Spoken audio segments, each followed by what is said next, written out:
Muy buenos días, buenas tardes, buenas noches, espero que estén de lo mejor. Vamos a seguir compartiendo en este maravilloso libro del capítulo 2 de este científico, o del autor Greg Braden, donde programar el universo, la ciencia de la creencia. Es posible que el universo no sea más que un holograma gigantesco creado por la mente. David Bohm, 1917-1992, físico. Lo que parece ser es para aquellos para quienes parece ser. William Blake, 1757-1827, poeta. Justo cuando empezábamos a sentirnos cómodos con las leyes de la física y de la biología, y estábamos convencidos de que podíamos dominar la naturaleza, todo cambió.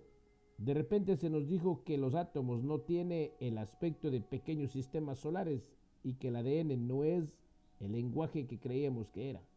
Y ahora descubrimos que nos resulta imposible limitarnos a observar nuestro mundo sin afectarlo. En palabras del físico de Princeton, John Wheeler, teníamos esta vieja idea de que había un universo ahí fuera, la cursiva es mía, y que aquí estaba el ser humano, el observador, protegido del universo por una plancha de cristal de 15 centímetros de espesor, refiriéndose a los experimentos de finales del siglo XX que nos muestran que el simple hecho de mirar algo cambia eso que estamos mirando. Wheeler continúa: ahora hemos aprendido del mundo cuántico que incluso para observar un objeto tan minúsculo como un electrón, tenemos que romper la plancha de cristal, tenemos que llegar hasta él, de modo que el viejo observador simplemente tiene que ser retirado de los libros, y en su lugar debemos poner la nueva palabra participante. En otras palabras, los descubrimientos revelan que contribuimos activamente a todo lo que vemos en el mundo que nos rodea, tal como decían las tradiciones espirituales del pasado. A la luz de estos descubrimientos, ahora nos encontramos en un cruce de caminos curioso, en el que debemos elegir cuáles de las creencias con respecto al mundo son ciertas y cuáles no lo son, qué funciona y qué no funciona. Una consecuencia interesante de esto es que también nos da una nueva manera de entender dónde y cómo encajan en nuestras vidas la ciencia y la espiritualidad. Ahora que los fundamentos que la ciencia consideraba sagrados se están viniendo abajo, y la física cuántica nos dice que cuando observamos algo lo cambiamos, la línea que separa la ciencia de la espiritualidad se ha vuelto muy difusa, y por este motivo la comunidad científica contempla el poder de las creencias con tanto escepticismo. Cuando hablamos del poder de fuerzas invisibles como las creencias, para muchos científicos hemos cruzado la línea que separa la ciencia de todo lo demás, precisamente porque esta línea es tan difícil de definir. Solemos darnos cuenta de su existencia cuando ya hemos cruzado.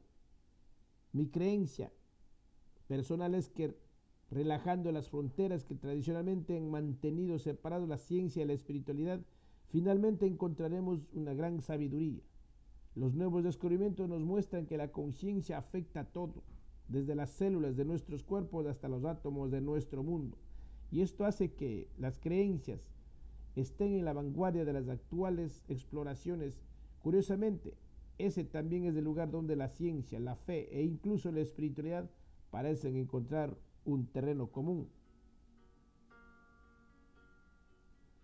Creencias que cambian nuestros cuerpos. Cuando iba a la escuela, me enseñaron que lo que yo pueda pensar, sentir, creer no afecta al mundo que me rodea. Por más intensamente que me inundara el amor, el miedo, la ira, la compasión, se me dijo que el mundo no sufría el impacto directo de mis experiencias internas porque no eran reales. Por el contrario, solo eran algo que ocurría misteriosamente dentro de mi cerebro y eran insignificantes en el esquema general del universo. Como os he indicado antes, un nuevo tipo de investigación científica ha cambiado este punto de vista definitivamente.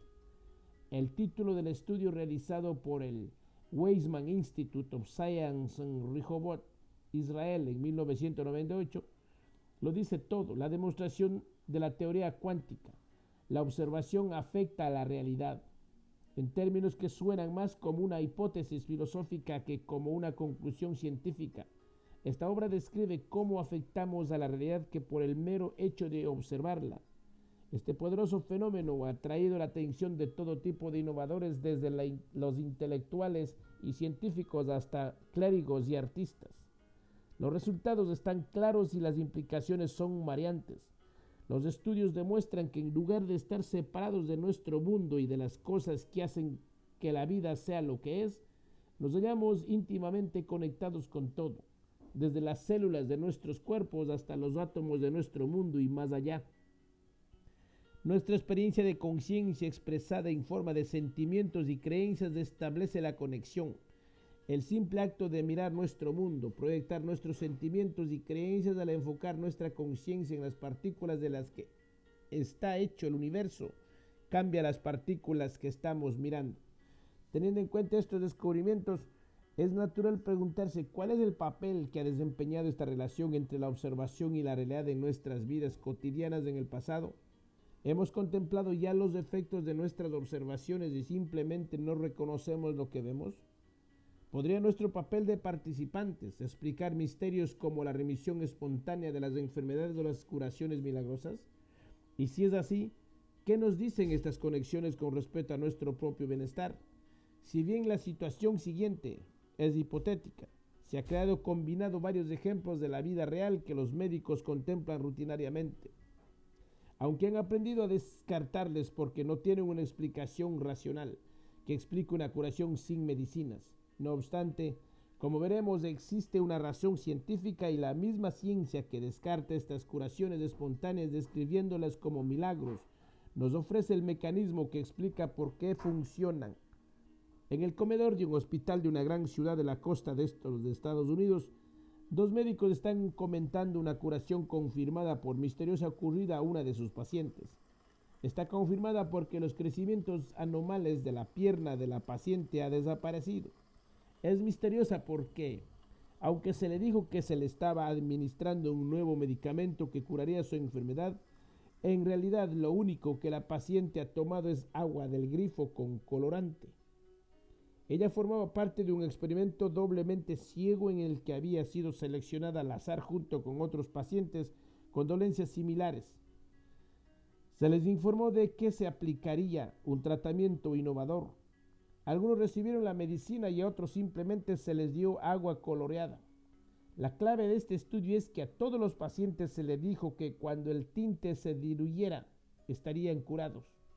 En el caso de la paciente de este médico, el tinte desapareció en 24 horas y cuando lo hizo, la enfermedad también desapareció. Escuchemos los comentarios de los médicos con respecto a esta curación milagrosa. El uno escéptico y el otro creyente en el poder de las creencias. Médico creyente, qué gran curación, qué manera tan fantástica de acabar la mañana. Todo lo que hemos hecho es ayudar a la mujer a creer en su propia recuperación. Cuando lo hicimos, sus creencias se convirtieron en instrucciones que dieron órdenes a su cuerpo, que a partir de ahí se encargó de todo, sabía exactamente qué hacer y se curó a sí misma. Médico escéptico, espera un momento, no tan deprisa. ¿Cómo sabes que fue la mujer quien se curó a sí misma? ¿Cómo sabes que era su cuerpo en el que sabía qué hacer? Tal vez su dolencia era puramente psicosomática desde el principio. En ese caso simplemente hemos curado una enfermedad psicológica y la curación de los tumores ha sido una consecuencia. Médico creyente, exactamente. Esa es la cuestión. Los nuevos estudios nos muestran que muchas de las dolencias físicas que tratamos son el resultado de experiencias psicológicas, creencias subconscientes que programan el cuerpo. La enfermedad que acabamos de tratar era la expresión de la experiencia interna de nuestra paciente, de sus creencias. Médico escéptico, eso lo cambia todo.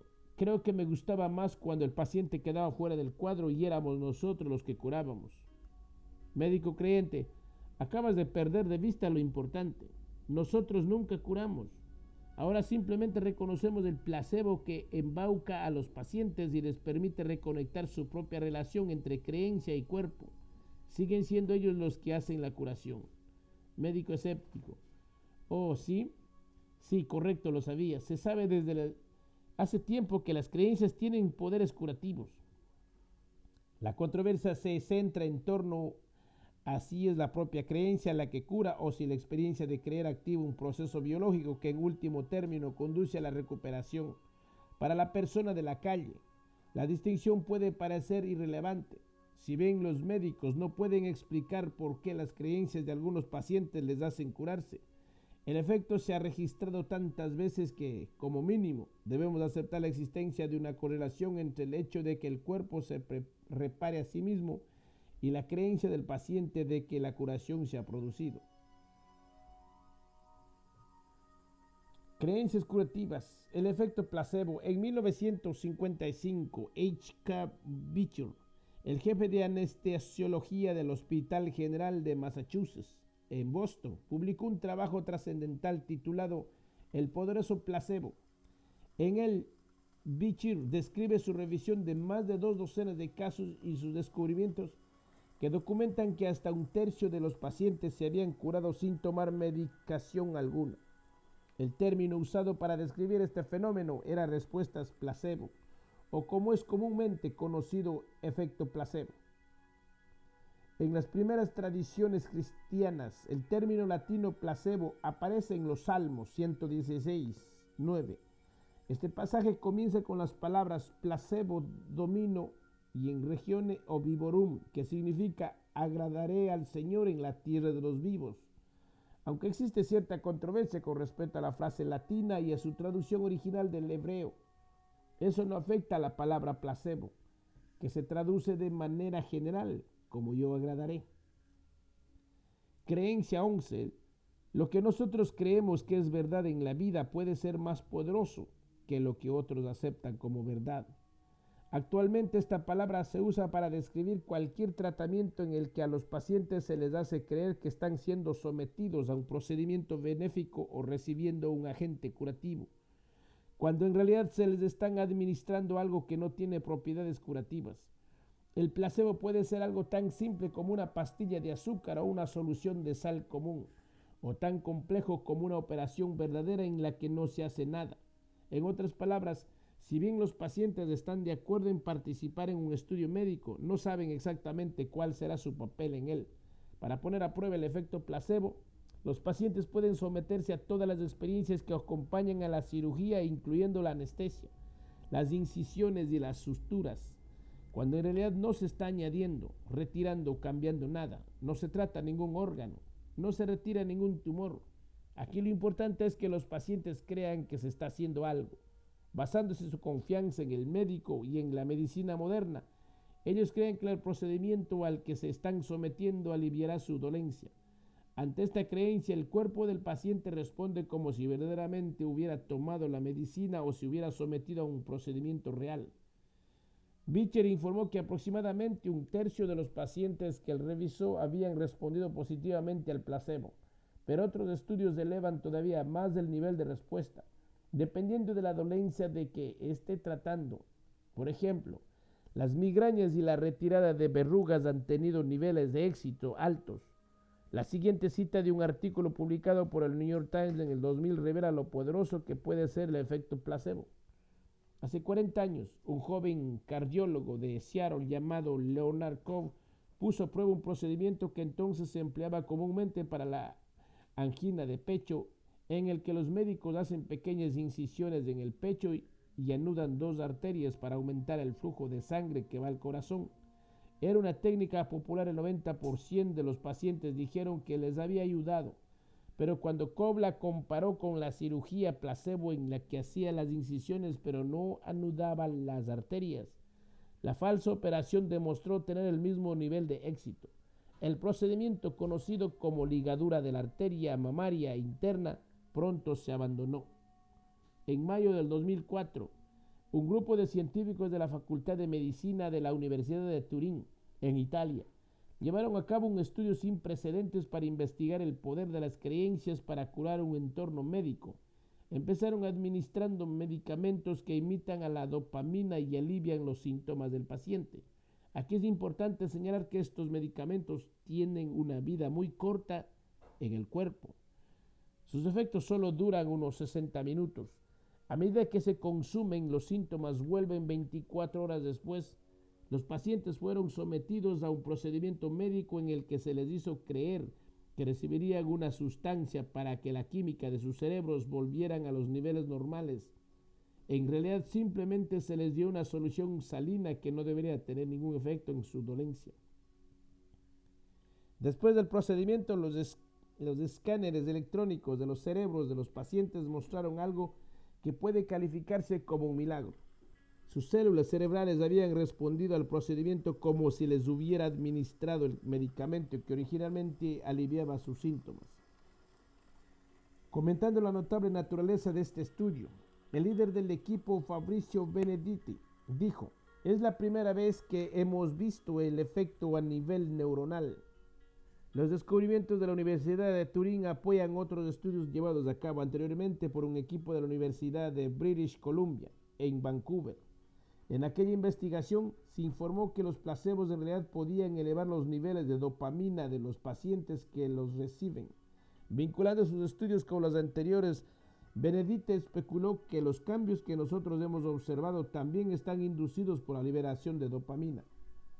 Este efecto podría ser la causa por la que William James, conocido como el padre de la psicología, en realidad nunca practicó la medicina que había estudiado.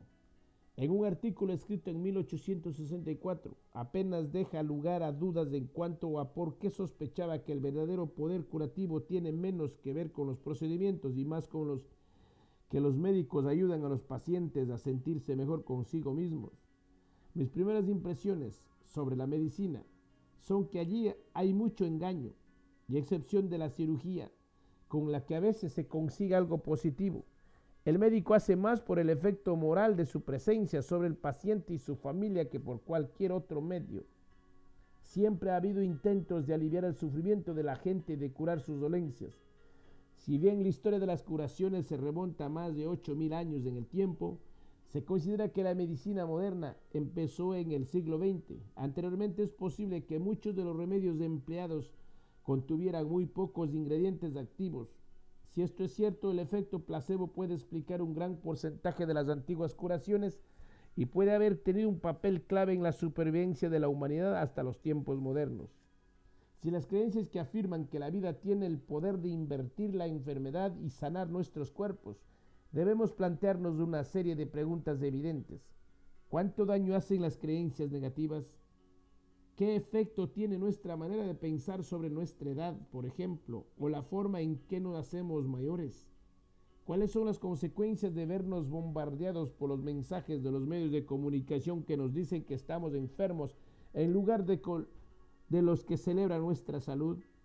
No tenemos que mirar más allá de nuestros amigos, familiares y el mundo que nos rodea para hallar las respuestas a estas preguntas. Desde los ataques del 11 de septiembre del 2001, por ejemplo, se nos ha llevado a creer que vivimos en un mundo en el que no estamos seguros. Por lo tanto, no debería ser ninguna sorpresa saber que el nivel general de ansiedad en los Estados Unidos, así como los problemas de salud mental relacionados con la ansiedad, haya aumentado durante este mismo periodo de tiempo. Estudios del 2002 indicaban que hasta el 35% de los individuos expuestos al trauma del 11 de septiembre del 2001 corrían el riesgo de sufrir desórdenes por estrés postraumático. 5 años después, esta posibilidad se hizo realidad cuando los adolescentes que habían experimentado el peor ataque terrorista sufrido por los Estados Unidos empezaron a mostrar una mayor demanda de tratamientos relacionados con la ansiedad. En marzo del 2007, el grupo médico de la Universidad de Yale publicó un estudio realizado por la Asociación de Desórdenes de Ansiedad de América, ADAA.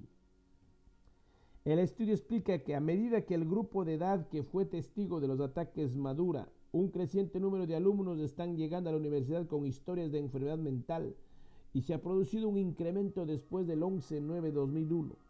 Sabemos intuitivamente que los sentimientos positivos de bienestar y seguridad son buenos para nosotros, pero estas estadísticas parecen confirmar lo que sospechábamos. Si bien las creencias que afirman la vida pueden curarnos, las creencias negativas generadas por situaciones traumáticas pueden hacernos daño. Estas son las pruebas desde el punto de vista médico. En el ejemplo anterior, mientras que el peligro percibido puede ser real o no, La creencia de los estudiantes de que viven en un mundo inseguro contribuye a que se sientan tensos. Como se les dice constantemente que existe una amenaza general y no pueden hacer nada concreto al respecto. Se encuentran en una situación que actualmente afecta a muchas personas en los Estados Unidos, un estado limbo de lucha o huida, en el que no hay nada que confrontar y ningún lugar a donde ir. Los expertos pueden argumentar hasta qué punto existe una amenaza real o no, pero la cuestión es que si nosotros sentimos y creemos que no estamos seguros, nuestros cuerpos reaccionan como si la amenaza fuera real, aunque en nuestra mente podamos afirmar o nuestro mundo es relativamente seguro. Las autoridades siguen diciéndonos que tengamos cuidado. No es ninguna sorpresa que nuestra sociedad haya estado un poco al límite desde septiembre del 2001. Creencias peligrosas, el efecto nocebo. Tal como la creencia de que se nos ha dado un agente sanador activa la química corporal que afirma la vida. Si creemos estar en una situación amenazante, puede ocurrir lo opuesto. A esto se le llama el efecto nocebo. Una serie de estudios cruciales han demostrado más allá de toda duda razonable que este efecto es tan poderoso como el efecto placebo. Aunque en la otra dirección, según Arthur Barsky, un psiquiatra de Brigham and Women's Hospital de Boston, la expectativa del paciente, la creencia de que un tratamiento no funcionará para él o tendrá efectos secundarios dañinos, tiene en sus palabras un papel significativo en el resultado del tratamiento. Incluso cuando a los pacientes se les administra tratamientos que han demostrado ser útiles en el pasado, si creen que apenas tienen valor para ellos, esa impresión puede ejercer un poderoso efecto negativo. Recuerdo haber leído hace algunos años sobre un experimento llevado a cabo con personas que tenían problemas respiratorios. También recuerdo que pensé, me alegro de no ser uno de los sujetos experimentales. En estas pruebas, a ciertos pacientes asmáticos se les administró un vapor que, según les informaron los investigadores, era un irritante químico. En realidad se trataba únicamente de una solución salina atomizada, pero casi la mitad de los pacientes tuvieron problemas respiratorios y algunos de ellos sufrieron un intenso ataque de asma. Cuando se les dijo que estaban siendo tratados con otra sustancia curativa, se recuperaron inmediatamente.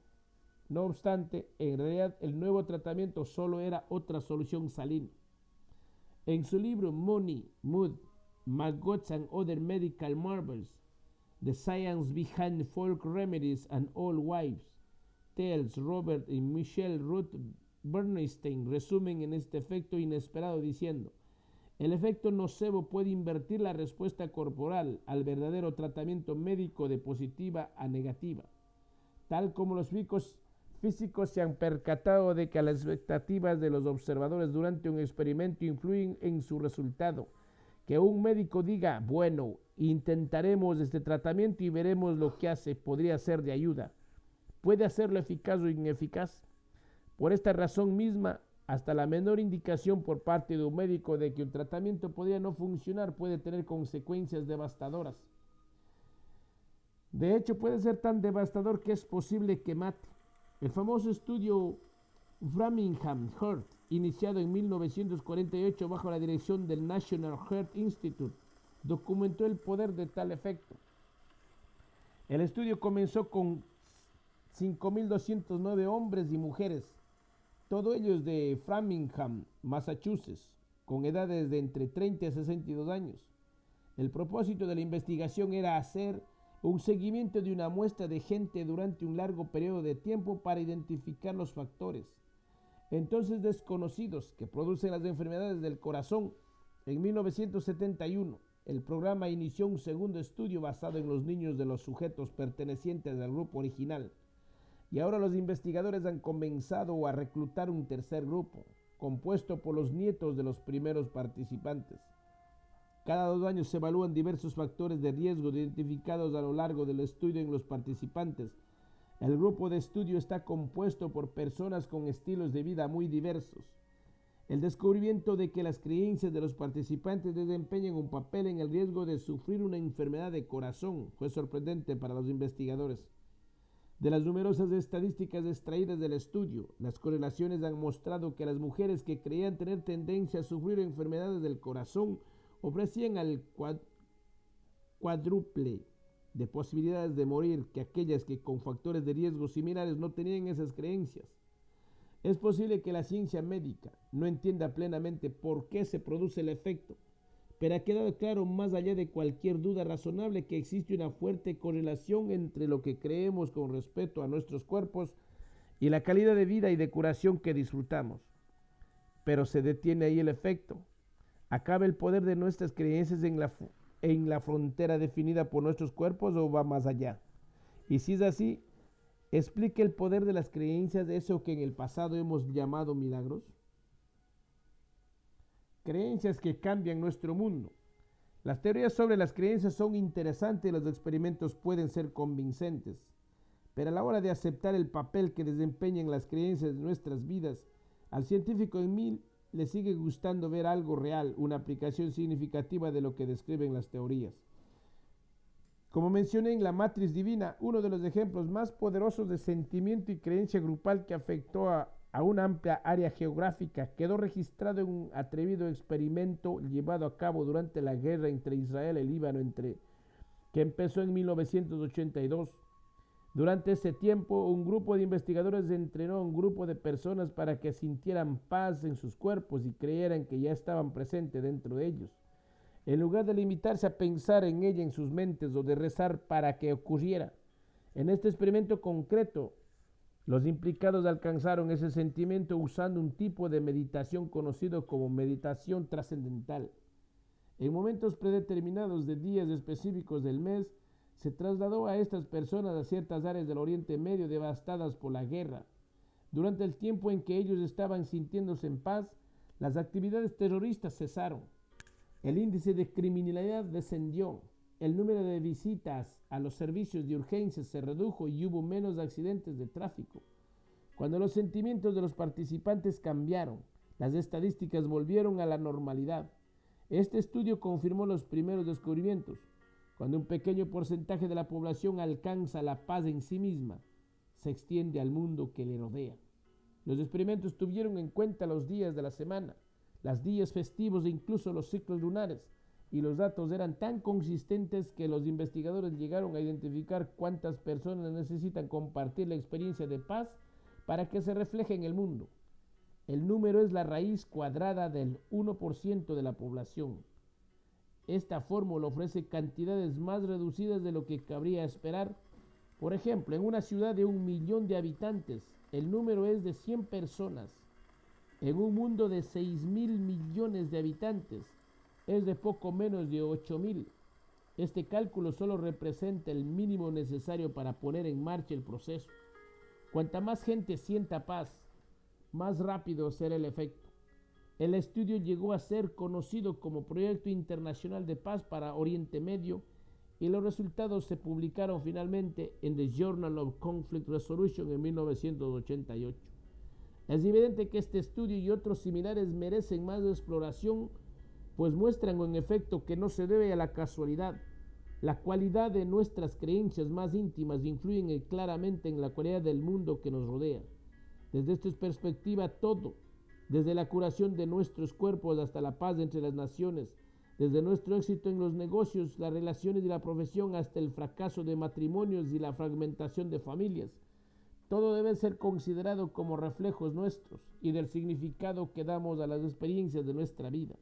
Desde un punto de vista histórico, sugerir que lo que creemos en nuestros corazones y mentes puede tener un efecto en nuestros cuerpos supone un modo muy diferente de ver las cosas, ampliar mucho el horizonte, incluso para muchos de los que se sienten cómodos admitiendo la relación cuerpo-mente.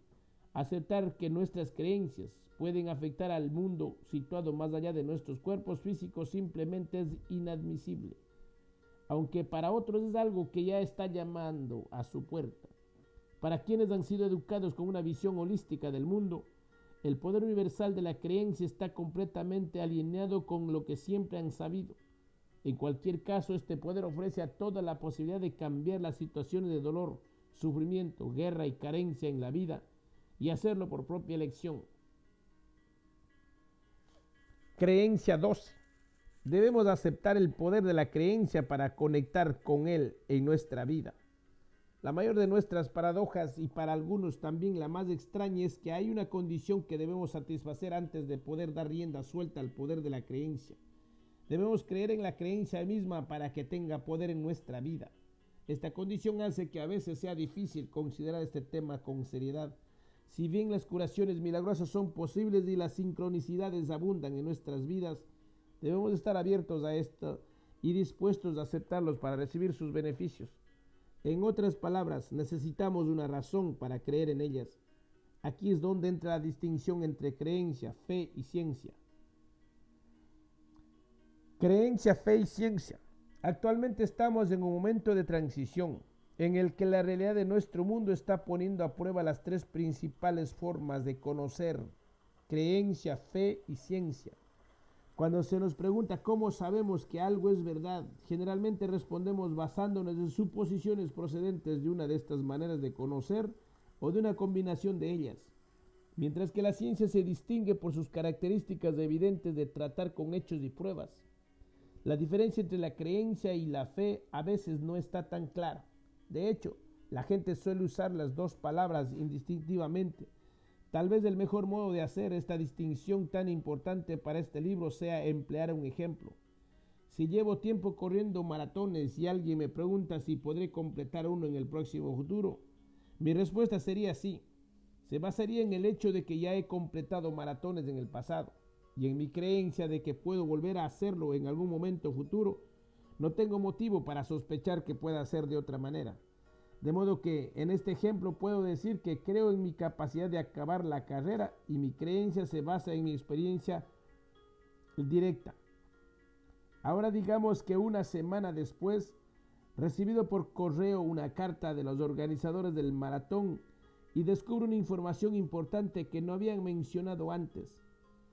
De repente leo que la línea al llegado está en lo alto de Pikes Peak en Colorado Springs, estado de Colorado, a más de 4,000 metros sobre el nivel del mar. Ahora estoy en una situación diferente. Si bien es cierto que ya he corrido estas pruebas de 40 kilómetros en el pasado y las he completado, también es cierto que nunca he corrido a esa altitud.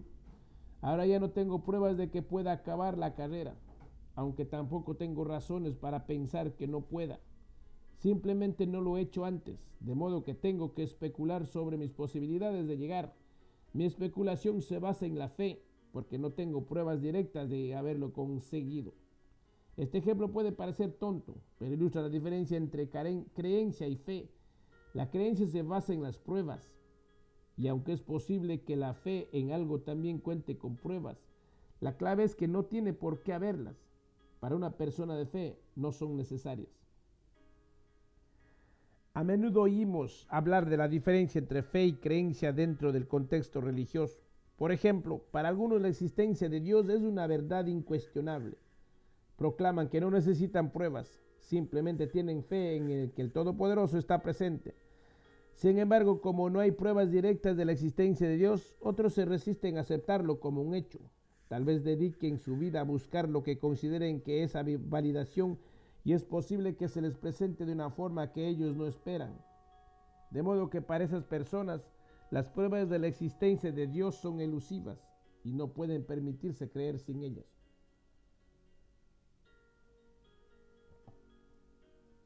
Asimismo, la búsqueda de lo divino conduce a otras personas a ver el orden y la belleza que la ciencia ha revelado en todo tipo de cosas, desde las más pequeñas partículas de materia hasta las galaxias más distantes, como pruebas innegables de la existencia de un universo inteligente. Para ellos, la ciencia misma ha demostrado la existencia de Dios. Curiosamente, en tiempos modernos, fe y creencia se usan de manera tan intercambiable que hasta el diccionario online Merriam-Webster emplea cada una de estas palabras para definir la otra. El término fe tiene su raíz en el latín fidere, que significa confiar. Se define como creencia firme en algo de lo que no hay pruebas. El mismo diccionario identifica la creencia como sinónimo de fe y la define haciendo una distinción muy importante. La creencia es una convicción de la verdad de cierta declaración o de la realidad de algún o ser fenómeno, especialmente cuando se basa en el examen de las pruebas. La cursiva es mía. Como he mencionado antes, los hechos son los que separan la ciencia de la creencia o de la fe. Aunque pueden cambiar y a menudo lo hacen a medida que se descubren nuevas condiciones. La definición de ciencia más ampliamente aceptada es la siguiente. Ciencia es el conocimiento o un sistema de conocimiento que cubre verdades generales o el operar de leyes generales, especialmente las deducidas y puestas a prueba mediante el método científico. En todos los sentidos de esta definición, explorar el poder de nuestras creencias como experiencias consistentes, repetibles y aprehensibles es una ciencia. En otras palabras, si procedemos de cierta manera y creemos de cierta manera, podemos esperar cierto resultado. Al adoptar esta forma de pensar con respecto a las creencias, podemos considerarle una ciencia. Desarrollar la ciencia de la creencia puede ser uno de los descubrimientos cruciales de nuestros tiempos. Con él podríamos descubrir que nos hemos dado a nosotros mismos el poder de cambiar las condiciones de dolor y sufrimiento que han asolado nuestro mundo desde tiempo inmemorial. La clave en este caso es averiguar cómo dar sentido a nuestras creencias. Debemos descubrir un modo de pensar en ellas dentro del marco de algo que ya conocemos y que es fácil de explicar, algo como un ordenador. Podemos conceptualizar las creencias como programas de conciencia. En el capítulo 1 exploramos la posibilidad de que el universo mismo opere como un gran ordenador y de que sus programas sean las creencias. Ya sabemos cómo funcionan los ordenadores y ya sabemos cómo funcionan sus programas, de modo que ya disponemos del marco adecuado para realizar la comparación. Llevemos ahora nuestra exploración un paso más allá, hasta el nivel siguiente. Veamos hasta qué punto nuestras creencias son programas y cómo podemos crear nuevos programas, creencias, que hablen al ordenador universal. Definición de creencia. Las razones por las que algo tan simple como las creencias tienen tanto poder podrían llenar volúmenes. Este libro es un punto de partida. En la anterior sección describí que la creencia es algo más que fe sin hechos que la respalden. La creencia va más allá del simple acuerdo y de las concesiones. Para los propósitos de este libro, definiré la creencia como una experiencia que ocurre tanto en nuestras mentes como en nuestros cuerpos. Podemos decir específicamente qué es la aceptación que procede de lo que creemos que es cierto en nuestra mente, unido a lo que sentimos que es verdad en nuestro corazón. Creencia 13. La creencia se define como la certeza derivada de aceptar lo que pensamos que es verdad en nuestra mente y sentimos que es cierto en nuestro corazón. La creencia es una experiencia universal que podemos comprender, compartir y desarrollar como un poderoso agente de cambio. Los puntos siguientes establecen las bases para describir qué es la creencia y cómo podemos usarlo como una poderosa tecnología interna. La creencia es un lenguaje, y no es cualquier lenguaje. Tanto las antiguas tradiciones como la ciencia moderna describen la creencia como la clave de la sustancia misma que configura el universo. Por tanto, sin necesidad de palabras ni expresión externa, la experiencia aparentemente intrascendente que llamamos creencias es el lenguaje que toca la sustancia cuántica de nuestros cuerpos y de nuestro mundo. En presencia de nuestras creencias más profundas, los límites actualmente aceptados de la biología, de la física, del tiempo y del espacio se convierten en algo del pasado. La creencia es una experiencia personal. Todo el mundo tiene creencias y la experiencia que cada individuo tiene de ellas es diferente. No hay maneras correctas o equivocadas de creer y no hay nada que debamos hacer o dejar de hacer. No tenemos que poner nuestros cuerpos, manos y dedos en antiguas posturas secretas. Si tuviéramos que hacerlo, el poder de la creencia se limitaría a quienes tuvieran pleno acceso al funcionamiento de sus cuerpos y sus extremidades. Asimismo, la creencia es más que nuestros pensamientos mentales. Es más de lo que un libro, un ritual, una práctica o la investigación de otra persona nos dicen que es verdad. La creencia es nuestra aceptación de aquello de lo que hemos sido testigos, de aquello que hemos experimentado conocido por nosotros mismos. La creencia es poder personal. Nuestras creencias contienen todo el poder que necesitamos para realizar los cambios que elijamos. El poder de enviar órdenes curativas a nuestro sistema inmunitario, a nuestras células madre y a nuestro ADN. De poner fin a la violación o violencia en nuestros hogares y comunidades o en grandes áreas geográficas. y el poder de curar nuestras heridas más profundas, de vivificar nuestras mayores alegrías y literalmente de crear nuestra realidad cotidiana con AR mayúscula. A través de nuestras creencias somos poseedores del regalo más poderoso del universo, la capacidad de cambiar nuestras vidas, nuestros cuerpos y nuestro mundo según lo elijamos. Para entender el poder de las creencias, tenemos que entenderlas a nivel práctico, exactamente cómo se forman y en qué parte del cuerpo residen. Si bien están muy asociados con los sentimientos, entran dentro de una categoría que funciona de manera un poco diferente del enfado o la alegría.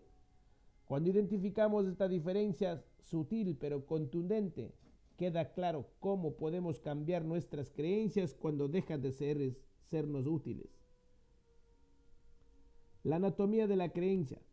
Para que nuestras creencias puedan afectar al mundo que nos rodea, hay dos cosas que tienen que estar en su sitio. Primero, en primer lugar, debe haber algo a través de lo cual viajen nuestras creencias, es decir, un medio que lleve nuestras experiencias internas más allá de nuestros cuerpos.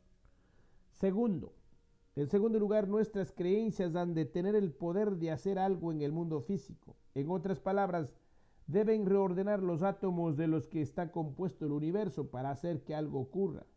Los nuevos descubrimientos muestran que nuestras creencias poseen estos dos atributos más allá de cualquier duda razonable. Tanto los descubrimientos científicos como los principios espirituales reconocen que el espacio que hay entre el mundo y nosotros, que en el pasado pensábamos que estaba vacío independientemente de cómo lo llamemos y lo definamos, es cualquier cosa menos espacio vacío. A comienzos del siglo XX, Albert Einstein hizo referencia a la misteriosa fuerza que existe en el espacio que llena lo que vemos, el universo que nos rodea. La naturaleza solo nos enseña la cola del león, dijo, sugiriendo que hay algo más que lo que consideramos la realidad, aunque no podamos vislumbrarlos desde nuestro particular punto de vista cósmico. Con la belleza y elocuencia típicas de su visión del universo, Einstein elaboró la siguiente analogía del cosmos. No me cabe duda de que la cola es de un león, aunque éste no pueda revelarse de una vez debido a su enorme tamaño. Como se describe en el capítulo 1, los nuevos descubrimientos muestran que el león de Einstein es la fuerza que el físico Max Planck describió como la matriz que llena el espacio vacío y conecta todo con todo lo demás. Esta matriz es el medio que une nuestras creencias internas con el mundo que nos rodea. Actualmente la ciencia moderna ha refinado nuestra comprensión de la matriz de Planck y la describe como una forma de energía omnipresente en todo momento que ha existido desde los comienzos del tiempo en el Big Bang. La existencia de este campo implica dos cosas directamente relacionadas con el poder de las creencias de nuestras vidas, y aunque estos principios pueden contradecir muchos axiomas de la ciencia y la espiritualidad, abren la puerta a una manera poderosa de ver nuestro mundo y de vivir nuestras vidas. Primero, el primer principio sugiere que como todo existe dentro de la matriz divina, todo está conectado. Si las cosas están conectadas, lo que hagamos en un lugar influirá en lo que ocurra en otros lugares. La influencia puede ser grande o pequeña, dependiendo del número de factores que abordemos en este libro. La clave es que nuestra experiencia interna en un lugar es capaz de afectar al mundo en otro lugar. Esto incluye la producción de efectos físicos. El segundo principio sugiere que la matriz divina es holográfica, lo que significa que cualquier porción del campo contiene la totalidad de este. Esto quiere decir que cuando nos sentamos en nuestro salón y creemos que ya se ha producido la curación de un ser querido situado en la otra punta del mundo, la esencia de nuestra creencia ya ha llegado a su destino. En otras palabras, los cambios que iniciamos dentro de nosotros ya están presentes por doquiera, como una impronta en la matriz. De modo que nuestro trabajo tiene menos que ver con dirigir nuestros buenos deseos al lugar donde esté la otra persona y más con alentar vida a las posibilidades que creamos con nuestras creencias. De acuerdo, pensarás, de modo que hay un campo de energía en el que están contenidas todas las cosas y nosotros formamos parte de él. Aunque pueda tener sentido a nivel intuitivo que todas las cosas estén conectadas a través del dicho campo, su existencia no explica exactamente cómo funciona esa conexión. Aquí es donde los descubrimientos científicos de los últimos 100 años nos muestran por qué nuestras creencias con respecto al mundo pueden tener efectos sobre él. Los efectos de la creencia se basan en pautas de energía, la misma energía de la que todo está hecho. Cuando reducimos el mundo de cada día de estas pautas de energía, de repente nuestro poder de cambiar la realidad no solo tiene sentido, sino que tiene mucho sentido. Ondas de creencia. Hablar el lenguaje de los átomos. Lo que sigue es un diagrama de flujo que describe la conexión entre la energía, los átomos de la realidad y la creencia. Este será el esquema básico que nos permitirá explorar cada elemento con más detalle y después juntarlos todos de un modo que nos resulte útil en la vida. Primero, la energía eléctrica y magnética forman los átomos de materia. Segundo, un cambio en la energía modifica los átomos. Tercero, nuestros corazones producen la energía eléctrica y magnética más intensa del cuerpo. Cuarto, los sentimientos, creencias con base en el corazón generan ondas eléctricas y magnéticas que se extienden hacia el mundo situado más allá de nuestros cuerpos. 5. Conforme cambiamos nuestras creencias, transformamos la energía que forma los átomos del mundo. Muy interesante. Primero, la energía eléctrica y magnética forma los átomos de materia. Segundo, un cambio en la energía modifica los átomos. Tercero, nuestros corazones producen la energía eléctrica y magnética más intensa del cuerpo. 4. Los sentimientos, creencias con base en el corazón generan ondas eléctricas y magnéticas que se extienden hacia el mundo situado más allá de nuestros cuerpos. 5. Conforme cambiamos nuestras creencias, transformamos la energía de forma que forman los átomos del mundo. En la figura 4, un diagrama de flujo que muestra la relación entre nuestras creencias y los cambios que ellas generan en el mundo físico. Está claro, en la ciencia no tiene todas las respuestas con respecto a cómo las creencias afectan a la realidad. Si las tuviera, es evidente que nuestro mundo sería muy diferente. No obstante, la ciencia nos dice con seguridad que nuestros corazones están literalmente en el núcleo de los campos eléctricos y magnéticos que comunican con nuestros órganos internos. Algunos estudios han mostrado que el campo formado por nuestro corazón no se limita al interior de nuestro organismo. De hecho, las mediciones confirman que pueden extenderse de unos 2,5 metros más allá del cuerpo. Cuando pregunté a los investigadores por qué el campo electromagnético de un órgano tan poderoso como el corazón humano se restringía a solo 2,5 metros, ellos me contaron que se debía a las limitaciones de sus aparatos de medición. Me confiaron que, con toda probabilidad, el campo se extiende varios kilómetros más allá del lugar donde está ubicado el corazón físico. En 1993, un trabajo publicado por el Institute of HeartMath concluía que la información codificada en nuestras emociones desempeña un papel clave a la hora de que el corazón le diga al cerebro que compuestos químicos, hormonas, endorfinas y otros potenciadores del sistema inmunitario producir en el cuerpo en un momento dado. De manera más precisa, nuestras emociones cuentan a nuestros cerebros lo que creemos necesitar en ese momento. Esta comunicación entre el corazón y el cerebro está bien documentada en la literatura y está siendo progresivamente aceptada por la comunidad médica. No obstante, lo que no está tan bien documentado es cómo nuestras creencias cambian el mundo físico. Es posible que lleguemos a descubrir que esta aparente desconexión entre corazón, creencia, realidad es un resultado directo de que las ciencias de la vida se están quedando atrás y no están a la altura de los descubrimientos más interesantes de nuestros días. Descubrimientos que han invalidado los principios en los que se basan dichas disciplinas. Existe una jerarquía de creencias a la que todas las ciencias deben adaptarse, que reza así: cuando una rama de la ciencia se basa en las suposiciones de otra, y esta segunda cambia, todo lo que depende de esa ciencia fundacional también debe cambiar. Por ejemplo, sabemos que la química se basa en la física. También sabemos que la biología se fundamenta en los principios de la química, que a su vez se basan en la física, y así sucesivamente. Teniendo en cuenta esta jerarquía, echemos una mirada al punto donde se halla actualmente nuestra comprensión científica. Desde los tiempos de Isaac Newton hasta comienzos del siglo XX, la visión científica del mundo era mecánica, y se basaba en cosas y en sus relaciones con otras cosas. Todo esto cambió en 1925 con la aceptación de la visión cuántica del universo. De repente, empezamos a pensar en el universo como campos de energía cuya existencia se basa en probabilidades, en lugar de pensar en una maquinaria absolutamente previsible. Aquí lo importante es que cuando cambiaron las leyes físicas, todas las disciplinas científicas que dependían de ellas también deberían haberlo hecho. Algunas se transformaron, como las matemáticas y la química, pero la biología y las ciencias de la vida no lo hicieron.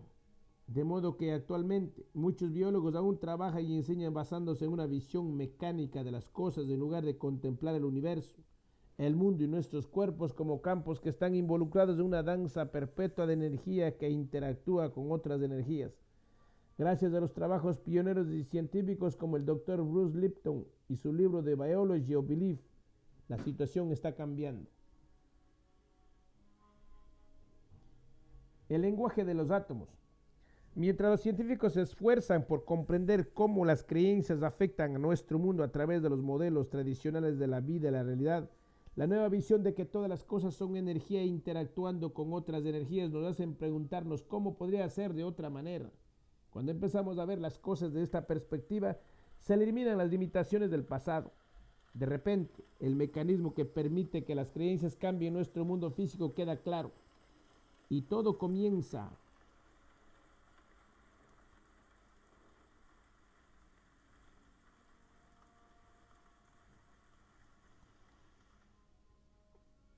no obstante lo que está tan de manera que es precisa, nuestras emociones cuentan.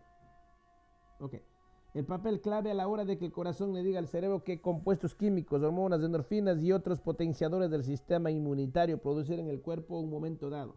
De manera más precisa, nuestras emociones cuentan a nuestros cerebros lo que creemos necesitar en este momento. No obstante, lo que no está también documentado es con nuestras creencias. Y también existe una jerarquía de creencias a la que todas las ciencias deben adaptarse, que reza así.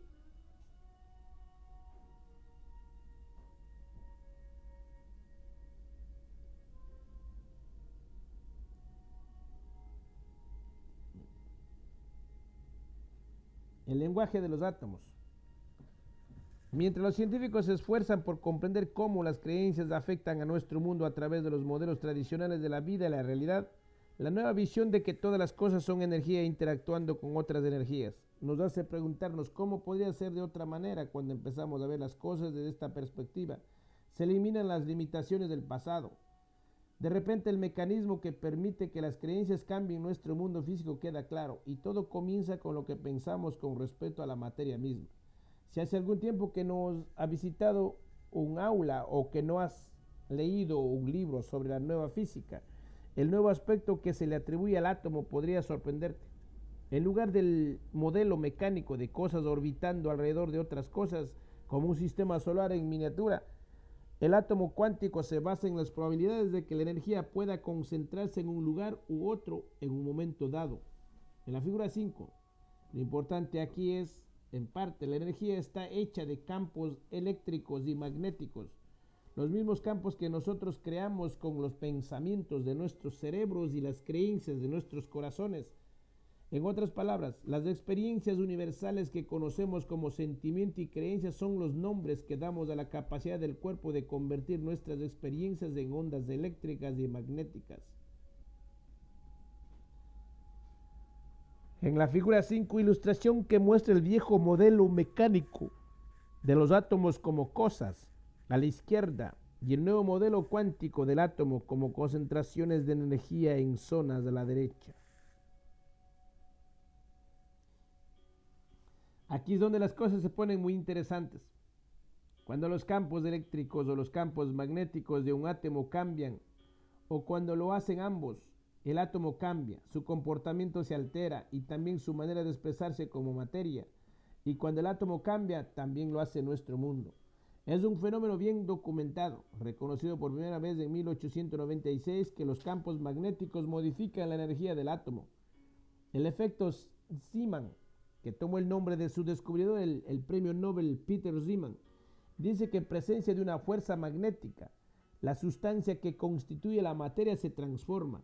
En palabras más claras y directas, los textos de física clásica afirman: cuando se sitúa en un campo magnético externo, la energía del átomo cambia. Con los campos eléctricos ocurre un efecto similar, conocido como efecto Stark, descubierto por Johannes Stark en 1913, que hacen a nivel eléctrico lo que el efecto Zeeman hace a nivel magnético.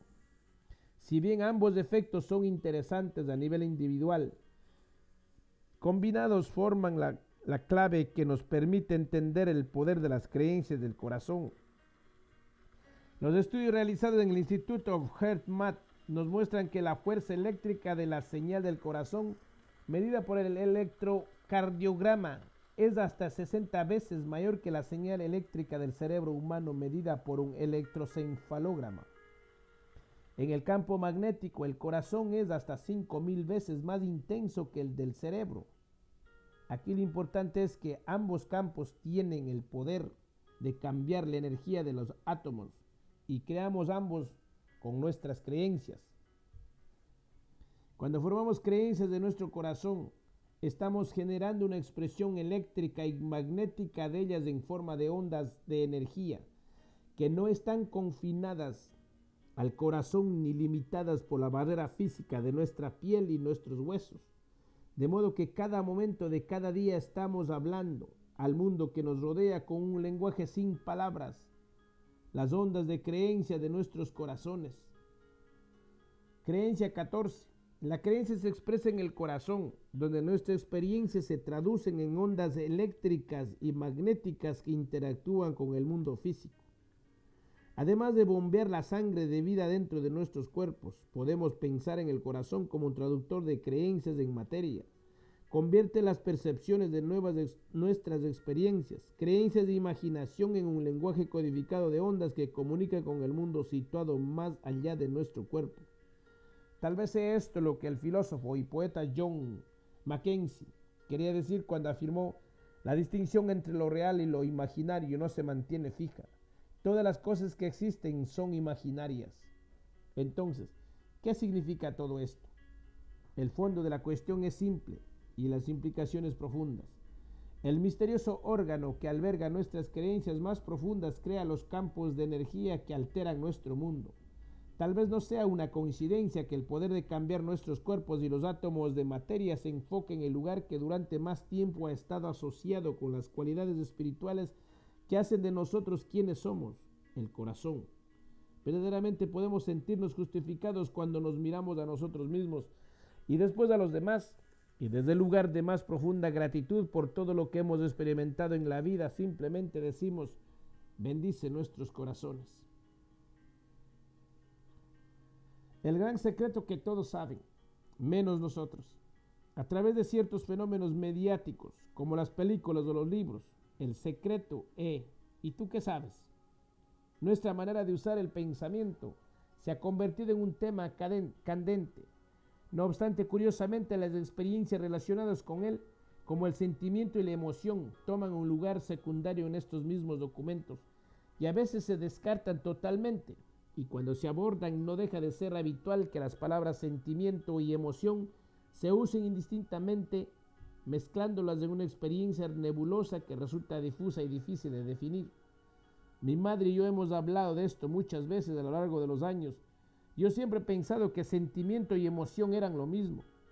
Me ha dicho más veces de la que he podido contar. No es sorprendente que la gente haga este tipo de generalizaciones.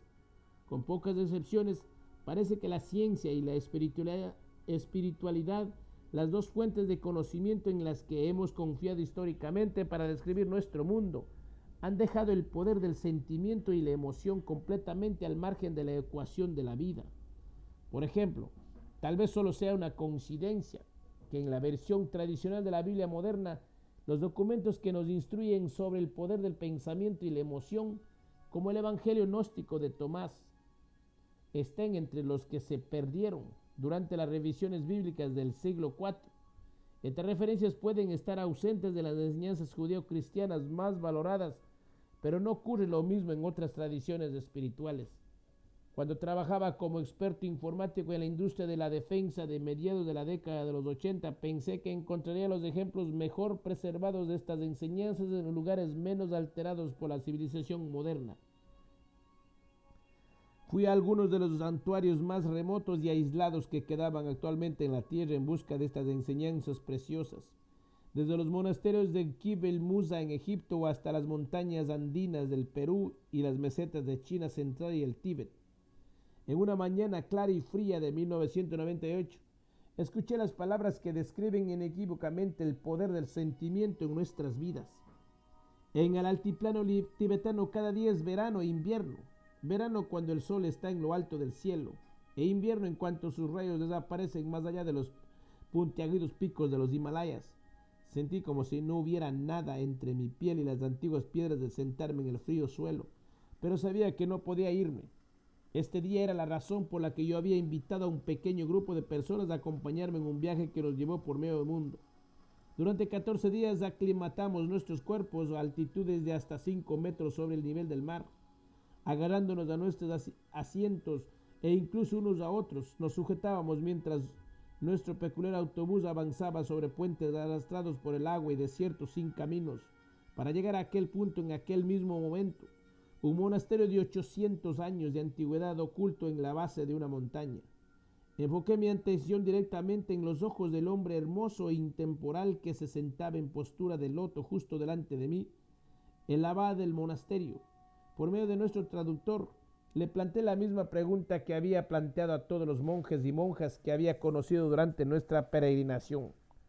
Cuando nosotros vemos nuestras oraciones, empecé, ¿qué estáis haciendo realmente? Cuando os vemos entonar y cantar durante de 14 a 16 horas al día, cuando oímos las campanas, los cuencos, los gongs y las campanas tubulares, los mudras y los mantras desde fuera, ¿qué os está pasando por dentro? A medida que el traductor me transmitía la respuesta del abad, una intensa sensación reverberó por mi cuerpo y supe que esta era la razón por la que habíamos ido a aquel lugar. Nunca has visto nuestras plegarias, respondió, porque una plegaria no puede ser vista. Ajustándose sus pesadas vestimentas de lana, el abad continuó, lo que has visto es lo que hacemos para crear el sentimiento en nuestros cuerpos. El sentimiento es la oración. La claridad de la respuesta del abad me dejó anonadado. Sus palabras me recordaron las ideas transmitidas de las antiguas tradiciones gnósticas y cristianas hace más de 2000 años. En las primarias traducciones del libro de Juan 16:24, por ejemplo, se nos invita a fortalecer nuestras oraciones siendo rodeados por, es decir, sintiendo nuestros deseos satisfechos, tal como el abad sugirió. Pregunta sin motivos ocultos y déjate rodear por tu propia respuesta. Para que nuestras oraciones sean respondidas, debemos trascender la duda que a menudo acompaña la naturaleza positiva de nuestro deseo. Después de unas breves enseñanzas sobre la superación de nuestra incertidumbre, el Evangelio gnóstico de Tomás preserva instrucciones precisas de Jesús sobre cómo crear los sentimientos que producen milagros. A mediados del siglo XX, estas palabras fueron descubiertas en la biblioteca de Nag Hammadi, en Egipto. En al menos 2 lugares se nos dan las mismas instrucciones y se nos invita a fundir nuestros pensamientos y emociones en una única fuerza de gran potencia. Por ejemplo, en el verso 48 se nos dice, si 2, pensamiento y emoción, establece la paz mutuamente en esta casa, dirán a la montaña, muévete, y la montaña se moverá. El verso 106, que es sorprendentemente similar, reitera, cuando hagáis de los 2 uno, cuando digas montaña, muévete, ella se moverá. Si estas instrucciones son tan conscientes que el abad estaba repitiendo la esencia de una enseñanza de 2000 años de antigüedad, aún podría sernos útiles en nuestros días.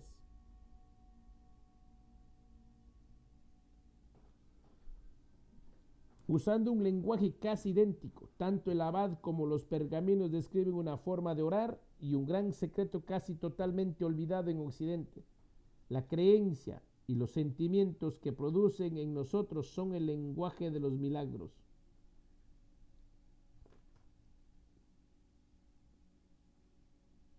Emoción pensamiento y sentimiento, experiencias separadas pero relacionadas.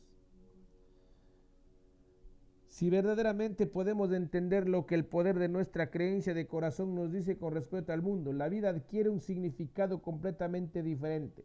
Nos convertimos en arquitectos de la realidad, en lugar de ser víctimas de fuerzas misteriosas que no podemos ver ni comprender. No obstante, para ello debemos entender no solo cómo hablan nuestras creencias del universo, sino también cómo podríamos cambiarlas para revisar esa conversación. Cuando lo logramos, verdaderamente estamos programando el universo, y todo ello comienza con la comprensión de las tres experiencias separadas, aunque relacionadas, que conocemos como pensamiento, sentimiento y emoción. El diagrama de la figura 6 procede de un antiguo texto místico escrito en sánscrito. Ilustra cómo podemos usar el pensamiento y la emoción para crear los sentimientos y creencias del corazón. La clave de este dibujo es la ubicación de los centros de energía del cuerpo, conocidos como chakras, un término sánscrito que significa ruedas girantes de energía. En el sistema sánscrito se establece una distinción entre los tres primeros chakras, situados desde lo alto de la cabeza hacia abajo, y los tres emplazados desde la base de la columna hacia arriba.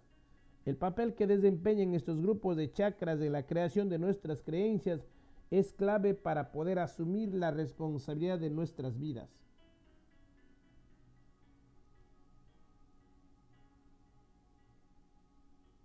Figura 6 de esta ilustración muestra los 7 centros de energía que forman el sistema de chakras, que van verticalmente desde la corona hasta el perineo del cuerpo humano. Este dibujo procede de un antiguo manuscrito sánscrito. Cuando entendemos la relación entre nuestros pensamientos, sentimientos y emociones, también reconocemos que nuestras creencias tienen el poder de afectar al mundo. A nivel físico, cada centro de energía está vinculado con una glándula de secreción interna del sistema endocrino. Pero al nivel energético, los chakras tienen otro papel en nuestra vida.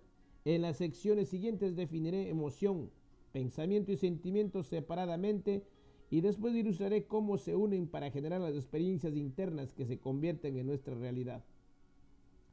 Definición de emoción. Los tres chakras inferiores, creatividad, suelen estar asociados comúnmente con nuestra experiencia de la emoción. Si pensamos en estos centros como pura energía, representan las dos únicas emociones básicas que podemos tener en la vida: amor y lo que consideremos su opuesto. Por extraño que esto pueda parecernos de entrada, como veremos más adelante, esta definición nos indica que la alegría, el odio y la paz, que podríamos haber considerado emociones en el pasado, de hecho son los sentimientos generados por su uso. Todos hemos tenido experiencias de amor en nuestras vidas, y como todos somos únicos, estas experiencias también lo han sido. De modo que cuando hablamos del opuesto del amor, puede significar distintas cosas para distintas personas. Para algunos, el opuesto al amor es el miedo. Para otros, puede ser el odio, independientemente de cómo le llamemos. Cuando llegamos a la esencia desnuda de las enseñanzas más profundas, el amor y su opuesto en realidad solo son dos aspectos de la misma cosa, dos polaridades de la misma fuerza: emoción. La emoción es la fuente de energía que nos impulsa hacia adelante en la vida. El amor o el miedo es la fuerza impulsora que nos impele a través de los muros de resistencia y nos catapulta más allá de las barreras que nos separan de nuestros objetivos, sueños y deseos. Tal como tenemos que poner riendas a la fuerza de un motor para que nos sea útil, debemos de enfocar y canalizar el poder de la emoción para que sea productivo en nuestras vidas. Cuando no tenemos una dirección clara, nuestras emociones son dispersas y caóticas. Todos hemos conocido el drama y el caos que a menudo acompaña a las personas que tratan con la vida exclusivamente sobre esta base. Si bien estas dos emociones son una fuente de poder en nuestra vida, está claro que a veces pueden ser una bendición o una maldición. Nuestras emociones pueden servirnos o destruirnos. La experiencia que tengamos vendrá determinada por nuestra capacidad de poner las riendas y de darles dirección, y ahí entra el poder del pensamiento. Definición del pensamiento. Los pensamientos están asociados con los centros de energía superiores de nuestro cuerpo, los chakras relacionados con la lógica y la comunicación. Mientras que podemos considerar que la emoción es una fuente de fuerza, los pensamientos son el sistema que dirige la fuerza, que la enfoca de maneras precisas.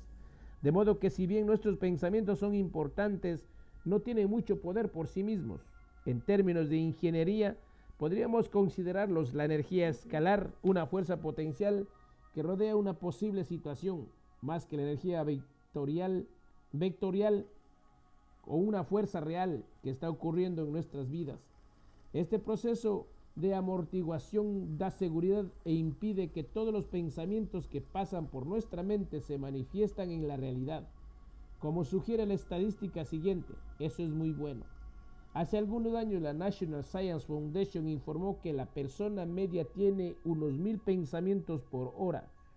Dependiendo de si somos considerados pensadores profundos o no, podemos tener de 12.000 a 15.000 pensamientos al día. Por curiosidad, a veces pido a mis amigos y compañeros de trabajo que compartan lo que están pensando.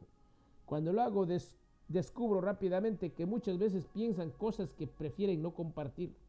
Por suerte para nosotros, la mayoría de nuestros pensamientos pasajeros son solo eso, breves vislumbres de lo que puede ser, de lo que podría ser o de lo que ha sido. Definición de sentimiento. Un pensamiento sin emoción que lo alimente es solo un pensamiento. No es bueno ni malo, correcto ni equivocado. Por sí mismo tiene poco efecto sobre las cosas e implica imaginar una posibilidad que está a la mente. La semilla de lo que podría ser suspendida en el tiempo, inocua y relativamente inoperante. Llamamos deseo al pensamiento que carece del combustible emocional para plasmarlo. Aunque pueden tener buena intención, nuestros deseos probablemente apenas tendrán efecto sobre nuestros cuerpos o sobre el mundo hasta que los despertemos. ¿Cómo ilustra la figura 7? Cuando unimos los pensamientos de nuestra mente con el poder de las emociones que emanan de los centros de energía inferiores, creamos sentimientos. Así, un sentimiento es la unión de lo que pensamos con el combustible de nuestro amor o de nuestro odio, por ese pensamiento. Ahora ya tenemos una definición de los sentimientos y un modo de diferenciarlos de las emociones. Pensamiento, sentimiento, creencia y emoción. Figura 7. Cuando unimos los pensamientos con nuestra emoción de amor o de miedo, con respeto a ellos, creamos sentimientos. Los sentimientos se definen como la unión de pensamiento y emoción. Son la base de nuestras creencias y se forman en nuestro corazón.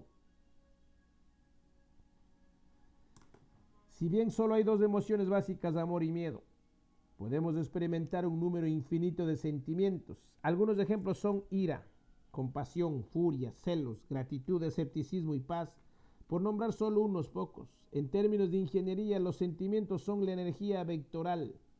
En otras palabras, ellos son los que realmente nos mueven a actuar y consiguen que se hagan las cosas. Nuestros sentimientos pueden cambiar el mundo. Creencia, un tipo de sentimiento especial.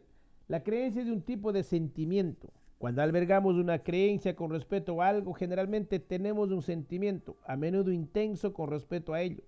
Cualquier duda acerca de la verdad de esta afirmación desaparece rápidamente cuando pedimos a la gente que comparta sus sentimientos sobre temas con implicaciones éticas que activan sus creencias más profundas.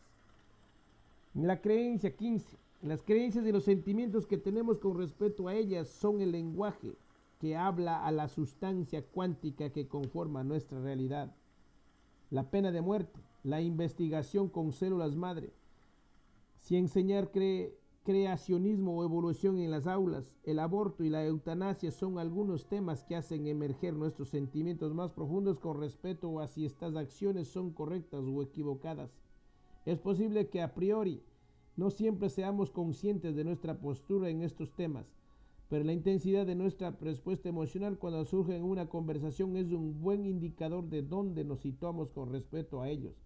De un modo u otro, nuestros sentimientos se basan en nuestras creencias. Para describir lo que diferencia las creencias de nuestra ira, compasión o tristeza cotidianas, miremos más cerca cómo se generan estos sentimientos. Honrar la vibración. Hemos definido el sentimiento como el resultado de pensamientos alimentados por una de las dos emociones posibles, amor o miedo. Lo que hace que la creencia sea un caso especial es que a veces parece ocurrir sin que le acompañe ningún pensamiento, al menos sin un pensamiento del que nosotros seamos conscientes. Todos hemos experimentado convicciones, creencias que simplemente parecen ocurrir, surgidas de la nada, como cuando estamos convencidos de que hallarnos en el lugar equivocado en el momento equivocado. Aunque no haya una razón evidente para ello, sabemos con toda claridad que es así. Y generalmente nos conviene hacer caso de estas convicciones cuando las tenemos. Posteriormente, un entorno seguro, podemos mirar atrás y explorar cuál ha sido la causa de que sonara esta alarma interna. Y cuando lo hacemos habitualmente, descubrimos que estas convicciones, creencias han sido activadas por algo que está más allá de las emociones de amor o miedo que generan los típicos sentimientos. Ese algo es lo que mucha gente llama las vibraciones de la verdad corporal, resonancia corporal o simplemente resonancia. En su forma más simple, la resonancia es un intercambio de energía entre dos cosas. Es una experiencia que va en dos direcciones y permite que cada una de las cosas se ponga en equilibrio con la otra. La resonancia desempeña un papel fundamental en muchos aspectos de nuestras vidas, como cuando sintonizamos nuestro canal preferido de televisión y de radio, o cuando tenemos un sentimiento inolvidable porque otro ser humano nos mira directamente a los ojos y nos dice, te quiero. Nuestra experiencia de la creencia está muy relacionada con la resonancia existente entre nosotros y los hechos con los que nos estamos confrontando. Para tener una idea clara de que la resonancia, examinemos el ejemplo de la vibración compartida entre dos guitarras situadas en extremos opuestos de la misma habitación. Cuando se rasga la cuerda más baja de cualquiera de las guitarras, la misma cuerda del segundo instrumento se pondrá a vibrar como si también hubiera sido rasgada. Aunque la segunda guitarra está en el otro extremo de la habitación y nadie ha tocado físicamente, responde a la primera porque ambas son capaces de compartir un tipo de energía particular. En este caso, la energía toma la forma de una onda que viaja por el espacio y recorre la habitación. Es así, y así es como experimentamos la creencia en nuestras vidas, como las dos guitarras que se sintonizan una con la otra dentro de una habitación. Nosotros somos seres de energía, capaces de sintonizar nuestros cuerpos y compartir tipos de energía particulares. Cuando nuestros pensamientos dirigen nuestra atención a un paisaje que estamos contemplando, a las palabras que decimos o alguna otra cosa que estemos experimentando de algún modo, nuestro ser físico responde a la energía de esa experiencia. Cuando resuena con nosotros, tenemos una respuesta corporal que nos dice que lo que hemos visto u oído es verdad, o al menos lo es para nosotros en ese momento. Esto es lo que hace que la verdad corporal sea tan interesante. Ese tipo de verdad no tiene que ver con si la información o la experiencia es objetiva. La persona que experimenta resonancia cree que es verdad, y en ese momento es verdad para ella. Las percepciones, los juicios y los condicionamientos individuales conforman la experiencia, convirtiéndola en lo que la persona siente en ese momento. Y es muy interesante que la misma persona puede vivir el mismo hecho una semana después y descubrir que ya no resuena con ella. Y como no resuena, ya no es verdad. Esto se debe a que los filtros de la percepción personal han cambiado y la persona ya no cree lo que creía la semana pasada. En su experiencia de la verdad corporal, la gente suele tener sensaciones físicas que les muestran que están resonando con su experiencia del momento. Algunas expresiones comunes de la verdad corporal es que se nos ponga la piel de gallina, que nos zumben las orejas o que nos sonrojen visiblemente el rostro, la parte alta del pecho y los brazos. Resonancia en acción. La resonancia es una experiencia que va en ambos sentidos. Además de decirnos que algo es verdad para nosotros, también es un mecanismo de defensa que nos avisa cuando estamos en una situación potencialmente dañina. Por ejemplo, cuando nos encontramos en un callejón oscuro, podemos sentir que estamos en el lugar equivocado en el momento equivocado. Nuestros cuerpos lo saben, y el síntoma puede ser una debilidad corporal general, como si algo se llevara repentinamente toda nuestra energía, hasta el extremo de que la experiencia o la información es tan chocante para nosotros que empezamos a tener sudor frío. Nos quedamos pálidos y nuestra circulación sanguínea se acelera, preparándonos para la lucha o la huida. Curiosamente, a menudo tenemos la misma respuesta cuando alguien nos miente o cuando nuestros cuerpos sienten que la información recibida no es la verdad. aunque podría ser que simplemente no tenemos todos los datos o que percibimos incorrectamente lo que tenemos. La clave aquí es que en el instante en que sospechamos que nos están mintiendo, respondemos de la experiencia del momento. Cuando oímos a alguien decirnos algo que sabemos seguro que no es verdad, sentimos una tensión en nuestro cuerpo que algunos llaman el detector de falsedad.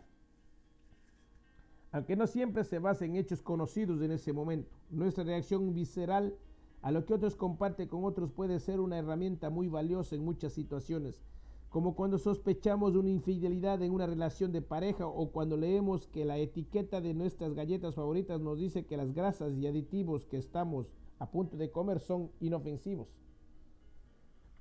Mi familia tuvo esta experiencia recientemente cuando los médicos de los árboles se presentaron en nuestra puerta para rociar nuestro jardín con un pesticida que protegería nuestro vecindario de ciertos insectos. Aunque nos decían que los productos eran inofensivos para los animales y los seres humanos, e incluso para los niños, de los que yo siempre había pensado que también son humanos, nos dieron instrucciones para alejar los animales domésticos, los niños y nuestros pies desnudos de la hierba durante 24 horas, y limpiarnos los zapatos antes de entrar en casa. No había investigado el pesticida o la empresa, y no tenía razones para desconfiar del hombre que estaba delante de mí, que creía sinceramente lo que le había contado su jefe. Pero en el fondo de mi ser sabía que lo que me estaba diciendo era incorrecto. Las primeras palabras que salieron de mi boca fueron: si ese producto es tan seguro, ¿por qué tomar tantas precauciones? Después de haber alguna investigación rápida en internet, mis sospechas se vieron confirmadas. El pesticida que se iba a usar estaba asociado con diversas enfermedades y dolencias. Era casi como si la empresa creyera que estaba bien usar aquel producto mientras no hiciera que aparecieran hormigas de 3 cabezas en el jardín a la semana siguiente. La clave aquí es que no tenemos que pensar en nuestras experiencias para determinar si son buenas para nosotros. El cuerpo ya sabe las respuestas y nos envía señales que no son conocidas.